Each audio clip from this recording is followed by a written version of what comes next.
भारतीय संविधान की 8वीं अनुसूची में भारतीय गणराज्य की 22 भाषाओं को आधिकारिक भाषाओं के रूप में अधिसूचित किया गया है, जो कि भारत की भाषाई विविधता के पक्ष को प्रतिबिंबित करता है, उसको रिफ्लेक्ट करता है। लेकिन जब संविधान 26 जनवरी 1950 को लागू हुआ, तब 8वीं अनुसूची में 22 भाषाएं न होकर के केवल 14 भाषाएं शामिल थी। इसका मतलब है कि 8 भाषाएं बाद में जोड़ी गई और ये भाषाएं संविधान संशोधन अधिनियमों के माध्यम से जोड़ी गई। तो किन संविधान संशोधन अधिनियमों के माध्यम से 8 भाषाएं 8वीं अनुसूची में शामिल की गई, उनको आधिकारिक दर्जा प्रदान किया गया, ये जानना आपके लिए बहुत इंपॉर्टेंट है और इसी पक्ष पर आज हम इस वीडियो में चर्चा करेंगे। लेकिन सबसे पहले आपको यह भी पता होना चाहिए कि जब भारतीय संविधान 26 जनवरी 1950 को लागू हुआ, तब वे कौन सी 14 भाषाएं थी जो कि 8वीं अनुसूची में शामिल थी। तो उस समय 8वीं अनुसूची में शामिल जो 14 भाषाएं थी, कौन कौन सी थी? एक भाषा थी हिंदी, एक संस्कृत, एक उर्दू। तो 3 भाषाएं ये थी। अब आपके याद करने के हिसाब से हम मैप के माध्यम से उन अतिरिक्त भाषाओं को जानेंगे। 3 तो भाषाएं ये हो गई और इसके अलावा जो 11 भाषाएं थी वो कौन कौन सी थी? अगर आप पूर्वी और उत्तर पूर्वी भारत में जाएंगे तो वहां से 3 भाषाएं शामिल थी, असमिया, बांग्ला, ओडिया। तो इस प्रकार से भाषाओं की संख्या कितनी होगी? इनको मिलाकर के 6 हो गई। साउथ में जाएंगे तो वहां से 8वीं अनुसूची में जब संविधान लागू हुआ 4 भाषाएं शामिल की गई थी, तमिल, मलयालम, कन्नड़, तेलुगु। तो अब कितनी संख्या हो गई? 10 हो गई।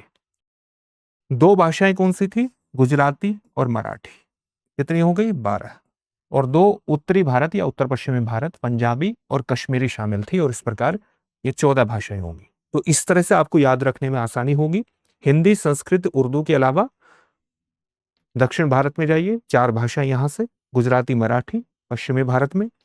फिर पूर्वी भारत या उत्तर पूर्वी भारत में जाइए, असमिया, बांग्ला और ओडिया 3 भाषाएं ये हो गई। और उत्तर पश्चिमी भारत में पंजाबी और कश्मीरी। ये 14 भाषाएं थी जो 8वीं अनुसूची में शामिल की गई थी।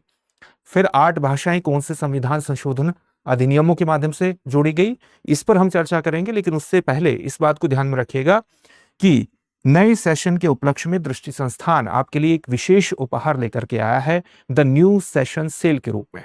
इसके अंतर्गत आपको पीसीएस के सभी ऑनलाइन कोर्सेज पर 30 मई तक 50% तक का डिस्काउंट प्राप्त हो रहा है।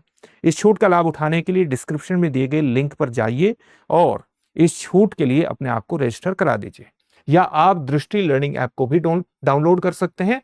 और दृष्टि लर्निंग ऐप को डाउनलोड करके इस छूट से जुड़ना आपके लिए बेहद आसान हो जाएगा। अगर आपको किसी भी प्रकार का डाउट है तो आप 8750187501 पर कॉल कर सकते हैं और अपने किसी भी डाउट को क्लियर कर सकते हैं। चलिए अब देखते हैं कि संविधान के किन संशोधनों के माध्यम से जो अतिरिक्त भाषाएं हैं वो जोड़ी गई। तो एक संविधान संशोधन किया गया 1967 में, जिसको हम जानते हैं 21वां संविधान संशोधन अधिनियम। संविधान संशोधन अधिनियम या एक्ट, ये कब किया गया? 1967। और इसके माध्यम से 8वीं अनुसूची में सिंधी भाषा को आधिकारिक भाषा का दर्जा प्रदान कर दिया गया। फिर एक और संविधान संशोधन आया जिसको जानते हैं 71वां कॉन्स्टिट्यूशनल अमेंडमेंट एक्ट, यानी संविधान संशोधन अधिनियम 1992।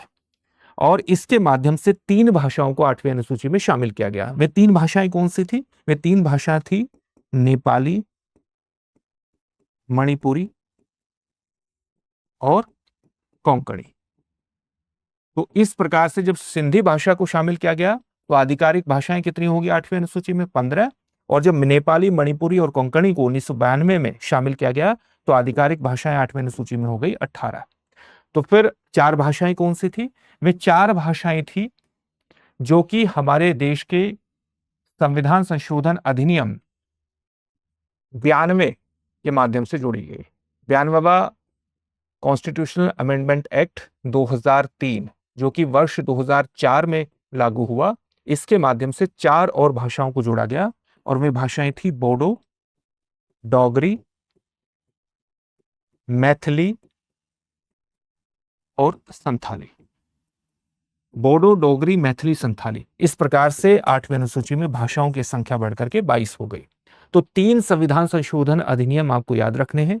21वां संविधान संशोधन अधिनियम 1967 जिसके माध्यम से सिंधी भाषा को शामिल किया गया, 71वां संविधान संशोधन अधिनियम 1992 जिसके माध्यम से नेपाली, कोंकणी और मणिपुरी को शामिल किया गया, और 92वां संविधान संशोधन अधिनियम 2003 जो कि 2004 में लागू हुआ और जिसके माध्यम से बोडो, डोगरी, मैथिली और संथाली भाषाओं को 8वीं अनुसूची में शामिल किया गया। और इस प्रकार से वर्तमान में 8वीं अनुसूची में 22 भाषाओं को आधिकारिक दर्जा प्रदान किया गया है, जो कि भारत की भाषाई विविधता के पक्ष को रिफ्लेक्ट करता है। अब इससे जुड़े हुए एक प्रश्न को देखेंगे, लेकिन उससे पहले इस बात को ध्यान में रखना है कि दृष्टि संस्थान की एक विशिष्ट पहल है उन अभ्यर्थियों के लिए जो कि आईएएस प्रीलिम्स 2026 को क्वालिफाई करेंगे। और विशिष्ट पहल क्या है? अस्मिता योजना 2026। तो प्रीलिम्स 2026 क्वालिफाई करने वाले अभ्यर्थियों को विशेष सुविधाएं दृष्टि संस्थान प्रदान करेगा अस्मिता योजना 2026 के माध्यम से। ये हिंदी और इंग्लिश दोनों माध्यमों में प्रदान की जाएगी ताकि छात्रों के मेंस में परफॉर्मेंस को सुधार करके उनकी बेहतर रैंक को सुनिश्चित किया जा सके। किस प्रकार की सुविधाएं मिलेंगी? नोएडा में हॉस्टल सुविधा प्रदान की जाएगी, 1-to-1 मेंटरिंग के अलावा ग्रुप मेंटरिंग सुविधा भी मिलेगी। आपको मेंटरिंग सपोर्ट लगातार मिलता रहेगा, मॉक टेस्ट की व्यवस्था होगी, रेगुलर आंसर प्रैक्टिस भी करवाई जाएगी। पीयर लर्निंग के साथ साथ लाइब्रेरी की भी सुविधा मिलेगी, लाइब्रेरी की भी सुविधा आपको मिलेगी। तो इस तरह की सुविधाओं के माध्यम से आपके मेंस में परफॉर्मेंस को सुधार करके आपकी उच्च रैंक को सुनिश्चित करने का प्रयास किया जाएगा अस्मिता योजना 2026 के माध्यम से। इसलिए अपने दोस्तों के साथ इस योजना के बारे में डिस्कस करना है, उनको बताना है, जो भी पीटी क्वालिफाई करेंगे उन तक इस सूचना को जरूर पहुंचाना है। दृष्टि आईएएस जीएस फाउंडेशन के जो विद्यार्थी हैं, आईएएस जीएस फाउंडेशन कोर्स के जो विद्यार्थी हैं, चाहे वो ऑफलाइन बैच के हैं, ऑनलाइन बैच के हैं या पेन ड्राइव कोर्स के हैं, उनके लिए अस्मिता योजना 2026 बिल्कुल निःशुल्क होगी, किसी प्रकार की फीस नहीं होगी। इस बात को भी ध्यान में रखना है। अब आज के टॉपिक से जुड़ा हुआ प्रश्न देखते हैं। निम्न में से कौन सी भाषा 8वीं अनुसूची में शामिल नहीं है? आपके सामने ऑप्शंस हैं, डोगरी, भोजपुरी, मैथिली, संथाली या अनुत्तरित प्रश्न। इस प्रश्न का उत्तर कमेंट बॉक्स में कमेंट करके जरूर दीजिएगा। फिर से एक नई सेशन में आपसे मुलाकात होगी। धन्यवाद। अब एग्जाम की तैयारी को और बेहतर करने के लिए हमारे चैनल को लाइक, शेयर और सब्सक्राइब करना ना भूलें।